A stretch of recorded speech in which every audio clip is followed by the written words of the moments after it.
神様と前祝い。たったこれだけで全部叶います。おめでとうございます。あなたの願いは叶いました。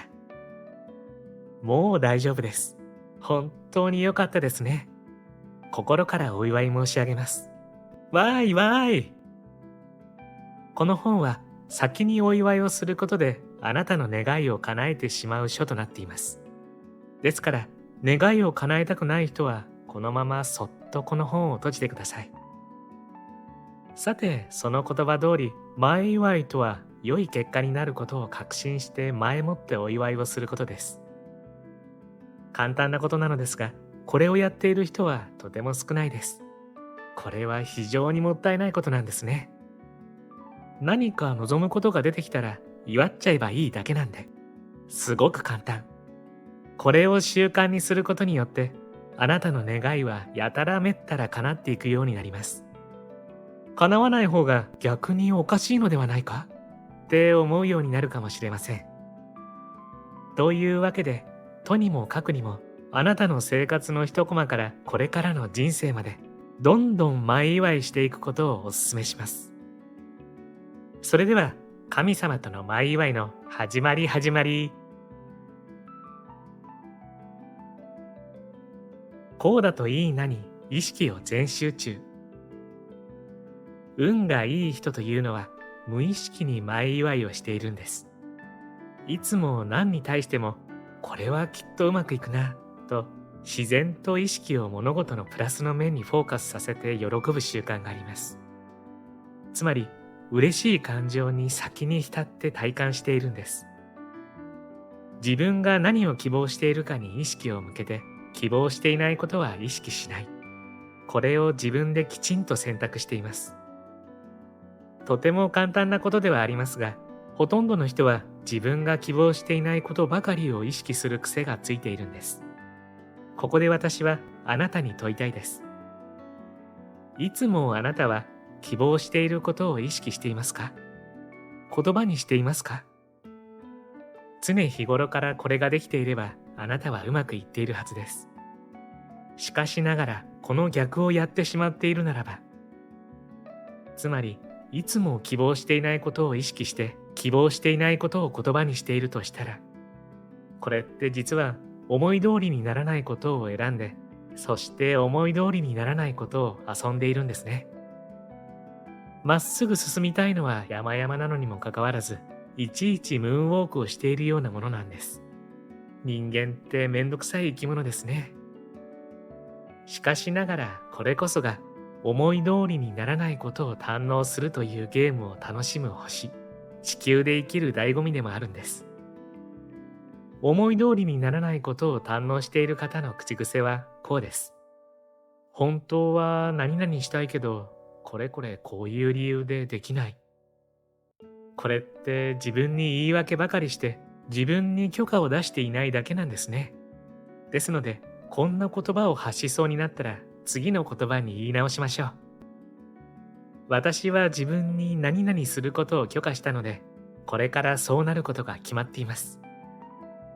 つまり、希望していないことは口にしないことです。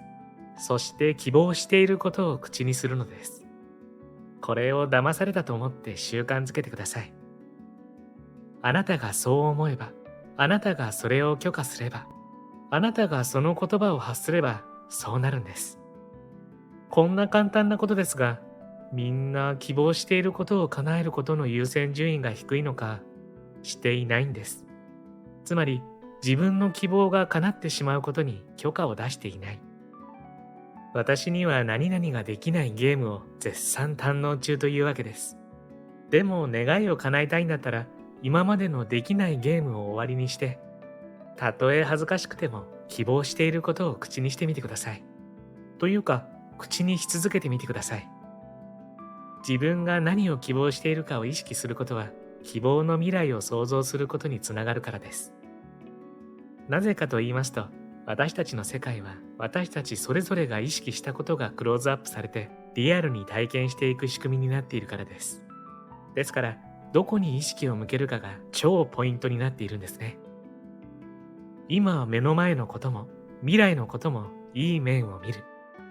これによっていい世界の方を選んでリアルに体験していくことになるんです。もし意識しないままでいると、起きた現実に浸るだけという受け身コースに陥りがちです。しかしながら、いつもどこを見ていくのか、何を選んでいくのか、どんな言葉を発していくのかによって、私たちは現象を選べるんです。現象が先に出てくるのではなく、現象は後から出てくるんですね。これ本当です。つまり、私たちの意識の選択の結果が今であり、これからなんですね。意識ってそれほどまでに大事なんです。繰り返し言いますが、あなたの体験したい人生はあなたが選べるのです。私たちは目に見えるものを一番重視しがちですが、実は目に見えないものの方がはるかに多いんです。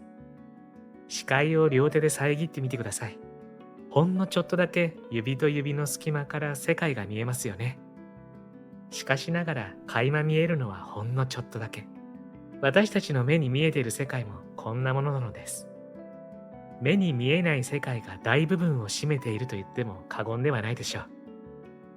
そしてこの目に見えない領域をいかに上手に使うかによって、目に見える世界を面白く楽しくアレンジしていくことができる。すなわち、あなたが体験したいことを体験していけるんですね。そしてその一つの素敵な方法が前祝いなんです。こんにちは。ハピケンことハッピー研究所の翔です。今回は神様と前祝いという本をご紹介します。まずはじめに皆さんおめでとうございます。まあ人生いろいろなことがあるじゃないですか。願いが叶わない、思った通りにいかない、思わぬアクシデントに見舞われる。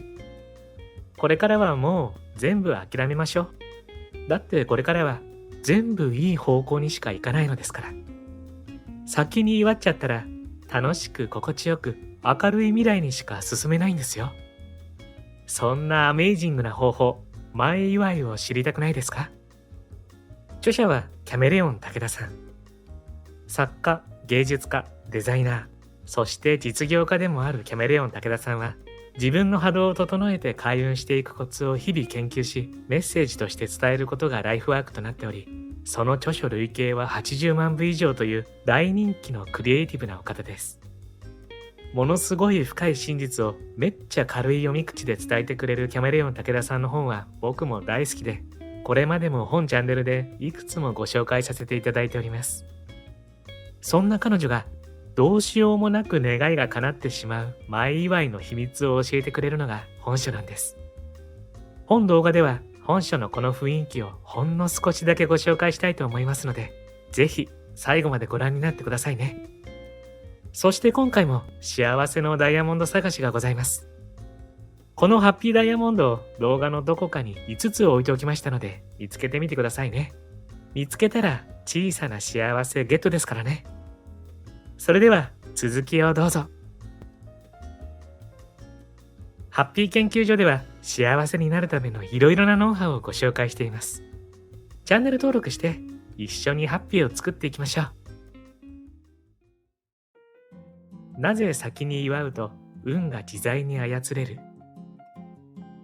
なぜ先に祝うことで運が自在に操れるのでしょうか？それは最強の魔法、言霊が宿る、心地いい波動が出る、宇宙にオーダーが入るからです。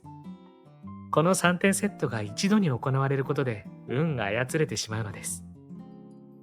まず言霊の話から始めましょう。言霊とは日本の言葉に宿る霊的なパワーです。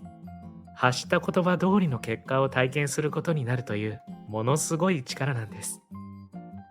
この言霊のパワーを軽く捉えている人が多いのですが、いやいやいや、言霊のパワーは最強で魔法と言っても過言ではありません。これを軽んじている人はいつでも使えるすごい魔法があるのに使っていないのと同じです。もったいないですよね。私自身も日頃から発する言葉には注意するようにしています。いいこと、望ましいことはどんどん言葉にして発するようにして、望ましくないことは口にしないようにしています。例えば、ついつい疲れたと言いそうになっても、ついてるというようにしています。最初の一文字しか合っていませんが。また人を批判するのに一生懸命な人がいますよね。人のことを責めて気持ちよく感じるのは一瞬の錯覚で、実はその言葉によって自分自身が批判されてしまうような未来を作り上げてしまっているのですね。また日頃から望んでいないことばかり口にしていたり、できない理由ばかり話していたりすると、宇宙はそれを望んでいると思って勝手に受注してしまうんです。宇宙って親切が行き過ぎていますね。ですから自分が希望していないことをつい口にしていないか、いちいちチェックしてみるといいでしょう。さらにこの世界は出したものが予想外の方向から何倍にもなって帰ってくるというシステムになっています。ですから素敵な言葉は発したもの勝ちと言っていいでしょう。これを知っているのと知らないのとでは、住む世界も見える景色も大きく変わってきます。次に波動についてお話しします。波動についてはこの神様シリーズでもおなじみですが、知らない人のために少しだけ説明させていただきます。私たちは心で感じたことがいちいち波動になって出てしまっているんですね。そして出た波動と同じような気持ちになる現実を時間差で体験することになっています。ですので、今体験していることはちょっと前に自分から出てしまった波動が減少化したことなんです。それでですね、前祝いをしている最中というのはすごくいい波動が出ているんです。前祝いをしているととても嬉しく楽しく幸せな気持ちになります。これが波動となってまた嬉しいこと、幸せなことが減少化するんですね。さらに前祝いでは願いが叶った状態を先にイメージで堪能するわけですから、願いが叶った時の気持ちにふさわしい現象を引き寄せます。すなわち、その時と同じ気持ちを味わうとは、その時と同じ波動が出ているということなのです。故に、願いが叶うという現象が起こってくるというわけです。そして実はこれこそが宇宙にオーダーを入れているということなんです。宇宙にオーダーを入れるという言い方でピンとこない方は、潜在意識にスコーンと入っちゃうという認識でも OK です。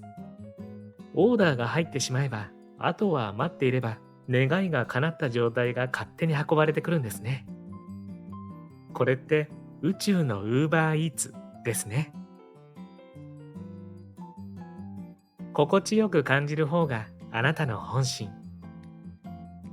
前祝いをすることの重要性を分かっていたとしても、自分が本当は何を望んでいるのかを知らないという人がいます。そうです。何を食べたいと聞かれても何でもいいよと答えてしまうあなたです。自分の希望を持たずに周りに合わせて生きてきた人に多いんですね。自分が何を望んでいるのかわからないときは、心地よく感じる方があなたの本心です。心地よく感じるというのは、あなたの神様が OK を出している証拠なんですね。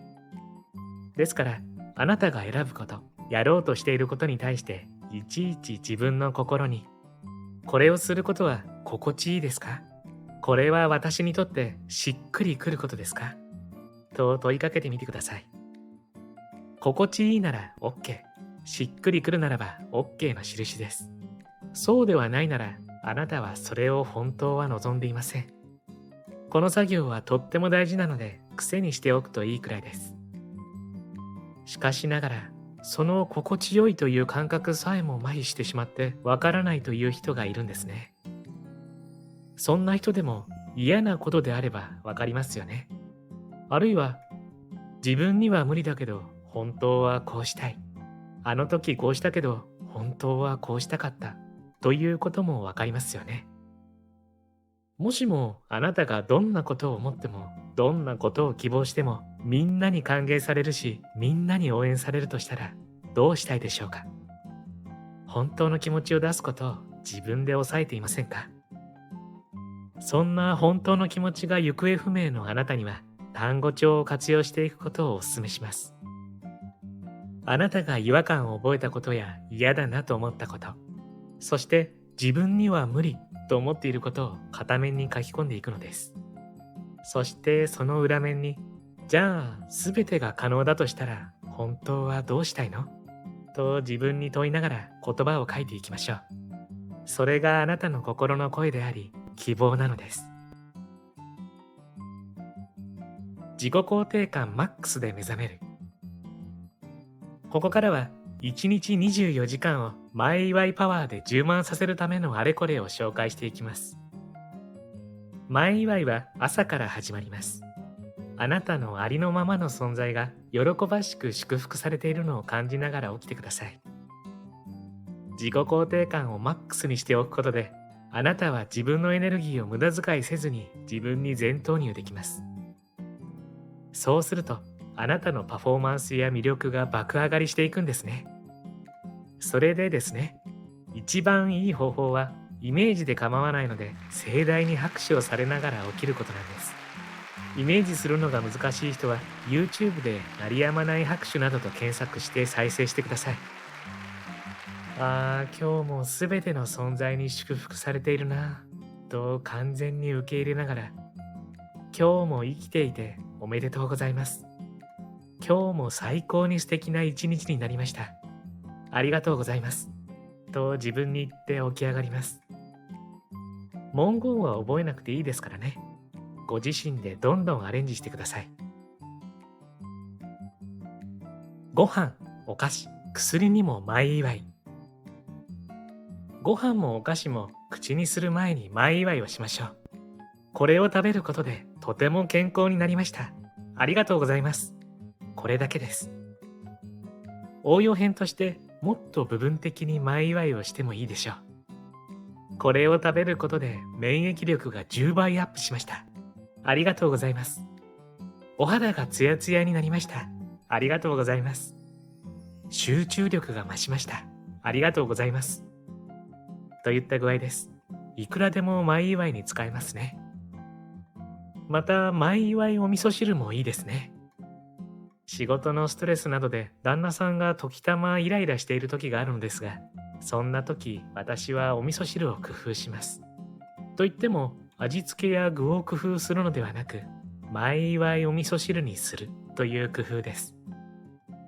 これはこっそり行います。お味噌汁を作るときに、旦那さんがこのお味噌汁を飲むことでとてもリラックスして優しくなりました。ありがとうございます。と唱えて器に注ぎます。するとお味噌汁を飲んだ後、旦那さんはイライラから解放されておっとり系に変化するんですね。これはお味噌汁だけでなく、コーヒーやお茶を入れるときにも使えます。ポイントは温かい飲み物にすること。人は温かい飲み物を飲むと心がほっとしますからね。もう一つ、24時間以内に願いが叶う前祝いの飴もありますよ。この飴を舐めると24時間以内にいいことがありますよ。おめでとうございます。と言って誰かに飴をあげると、本当にいいことがあったと後から報告があったりします。24時間以内と付け加えることがポイントです。誰かに飴をあげるときには24時間以内前祝いとセットにしていきましょう。するとそれは魔法の飴と化します。もちろん自分自身に対しても24時間以内前祝い飴を使いましょう。ちょっとかわいい包み紙の飴などを用意すると気持ちも上がります。きっと面白いことが起こるでしょう。なんとなく過ぎていった一日が充実の一日に。一日の大体のスケジュールを書き出してから前祝いをすると、不思議なほどいい感じにその日のミッションを達成しやすくなります。一日のスケジュールを書き出して前祝いし、ミッションをクリアしたらチェックを入れていけば OK。チェックを入れていくだけでも脳はドーパミンを放出するので、毎日が楽しく生き生きとしたものになっていきます。自己肯定感も上がっていきます。とても健康的です。私の例を挙げますと、今日のミッションが YouTube のタロット動画撮影1本、執筆で第3章を一気に仕上げる、掃除をする、だとします。この時これらを次のように書き換えておきます。YouTube のタロット動画撮影がサクサク進みました。ありがとうございます。執筆で第3章を一気に仕上げることができました。おめでとうございます。なんと掃除をしたら、あの問題がスルッと解決しました。やった！さすが自分。ありがとうございます。このような感じです。簡単ですね。楽しいので軽い気持ちでやってみてください。パフェを食べるとか、どんな小さなミッションでも大丈夫です。寝る直前祝いで不思議なことが次々起きる。寝る前の前祝いはとっても大事です。いちいち前祝いをするのはちょっと面倒という人は、この寝る直前祝いをやるだけでも効果絶大です。なぜかというと、寝る前から起きるまでの間、前祝い波動が出っ放しになるからです。これすごいことですよね。そしてとっても簡単です。それでは説明していきます。お布団に入って目を閉じたら、あなたの希望が叶っているイメージを脳内に繰り広げてください。そして、おめでとうございます。ありがとうございます。という気持ちが溢れてきて、喜ばしい空気感に包まれているところを全身で感じてください。朝と同様、YouTube などで鳴りやまない拍手を聞きながらでもいいですね。そしてそのイメージを存分に堪能してください。あなたは周りのみんなにどんなことを話していますか？あなたや周りのみんなはどんな表情をしていますか？みんなはあなたに対してどんな言葉をかけていますか？イメージの中でみんなと会話をしてください。これに浸り続けながらそのまま眠りにつきます。時たまイメージの中の周りのみんながアンコール、アンコールとあなたを眠りから呼び戻すこともあるかもしれません。それほどあなたはみんなに求められ愛されているんですね。この寝る直前祝いをするときは呼吸も大事です。ゆっくり深呼吸をしながらというのがポイントです。鼻からゆっくり吸って空気を脳内の端っこまで送り込みます。そして鼻からゆっくり空気を吐いていきます。鼻が詰まっていれば口呼吸でもいいでしょう。ポイントは空気の流れを体で感じていくことです。さて、この呼吸をしていると瞑想状態になりますので、思考がクリアになっていきます。目の前のことに振り回されない自分を作り出すとともに、いい波動が出るので、いつの間にか素敵な引き寄せをもできるようになっていきます。この呼吸法は寝る直前でなくとも時間がある時にいつでもどこでもやってみてください。この寝る直前祝いを習慣にしていくと不思議なことが起こり始めるのです。浸り切ったイメージそのものが後にそのまま再生されることもあるのです。イメージの中である人から言われたセリフを現実でもそのままその人から言われることもあります。セリフが事前に分かっちゃうってすごいですよね。こうしたことを体験していくと、自分自身が自分の世界の創造主であることが揺るぎなく感じられていきます。自分が自分の世界の創造主であるということは、自分で自分の未来をどんどん開拓できてしまうということですね。おめでとうございます。私の趣味は前祝いです。ここまで読み進めていただいているあなたは、すでに前祝いの達人になりつつあります。これからあなたの趣味を書く欄には、前祝いと記入することをぜひお勧めいたします。するとそれを見た人からこう聞かれるでしょう。前祝いって何？と。そうしたらチャンスです。あなたはすかさずその質問をしてきた相手の希望や叶えたいことを聞き出して前祝いをするんです。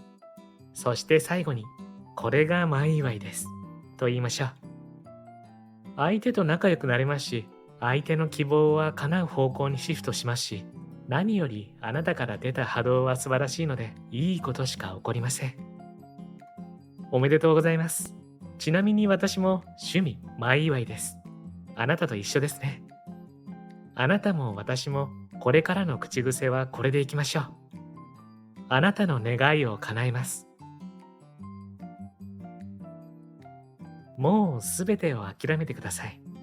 だっていい方向にしか行かないのですから。何があってもありがとうございます。いついかなる時もありがとうございます。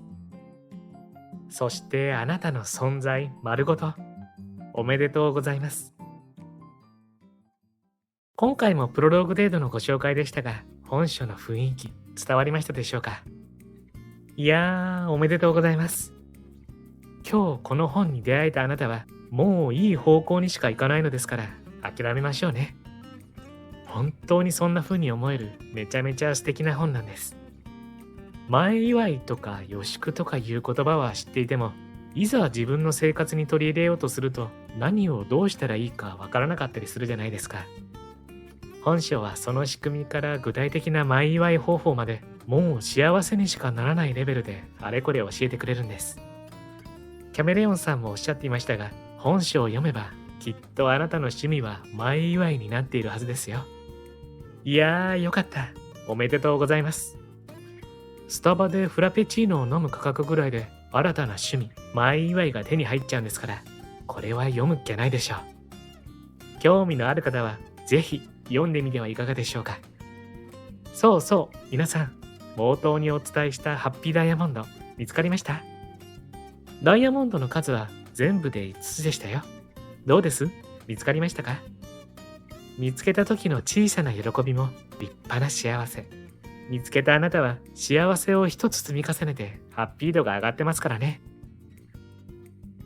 最後までご視聴ありがとうございました。これからも皆様の幸せづくりに役立つ情報をまとめていきたいと思いますので、チャンネル登録や高評価をしていただけるととっても嬉しいです。また次回の動画でお会いしましょう。皆様に幸せが届きますように。